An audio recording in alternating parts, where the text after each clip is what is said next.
তারা মানে মুসলিম পরিবার থেকে বা মুসলিম সংস্কৃতি পছন্দ করেন, শুধু মুসলমান না। আলহামদুলিল্লাহ এখানে আসার উদ্দেশ্য হচ্ছে একটাই, সেটা হচ্ছে যে আমাদের মতো কন্টেন্ট ক্রিয়েটর যারা আছেন, আমাদের ইসলামী বইমেলা মানে এটা অনেকে জানেই না। বাংলাদেশে যে ইসলামী বইমেলা হচ্ছে এটা অনেকে জানেই না। তো আসার উদ্দেশ্য একটাই, সেটা হচ্ছে যে মানে সবাইকে এটা জানান দেওয়া, যাতে সবাই বইমেলাতে আসে। আপনারা এমনি বইমেলাতে তো সবাই যান, ঘুরতে যান, খাইতে যান, বাট ইসলামী বইমেলাতে এটার প্রচার প্রচারণা খুবই কম হয়। আর আমরা মিডিয়াতেও দেখি যে এটার প্রচার প্রচারণা তেমন একটা হয় না। তো আমাদের আসার উদ্দেশ্য একটাই, সেটা হচ্ছে যে আমরা কেউ প্রচার করুক আর না করুক, আমরা আমাদেরটা প্রচার করব ইনশাআল্লাহ। তো এই জন্য মূলত আশা। কেমন দেখলেন, অনুভূতিটা কেমন? এখন পর্যন্ত দেখারই সুযোগ পাই নাই, আমি তো আছি এই ভাইদের মধ্যে আর কি। এখন পর্যন্ত কোনো স্টলে যাওয়ারই সুযোগ পাই নাই, তবে ইনশাআল্লাহ দেখব।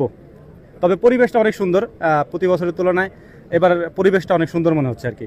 তো সবার উদ্দেশ্যে এটা আমাদের একটা মানে চাওয়া থাকবে, যারা মানে মুসলিম পরিবার থেকে বা মুসলিম সংস্কৃতি পছন্দ করেন, শুধু মুসলমান না, মুসলিম সংস্কৃতি যারা পছন্দ করেন তারা অবশ্যই বইমেলাতে আসবেন। মানে আমাদের ইসলামী যে বইমেলা হচ্ছে 2025 বাইতুল মোকাররমে, এখানে আসবেন, নিজেদের পছন্দ মতো ইসলামিক বইগুলো সংগ্রহ করবেন, কিনবেন। এবং এটা আমাদের সবার মানে আপনাদের কাছে আবদার। এবং আর সব থেকে গুরুত্বপূর্ণ হচ্ছে বাংলাদেশে যারা কন্টেন্ট ক্রিয়েটর আছে তারা সবাই এখানে আসবেন। এসে মূলত হচ্ছে মিডিয়ার যে কাজটা আছে সেই কাজটা কন্টেন্ট ক্রিয়েটররা যেন করে দেয়, যাতে করে আমাদের এই প্রচারণাটা ব্যাপকভাবে বেড়ে যায় আর কি। তো এটাই।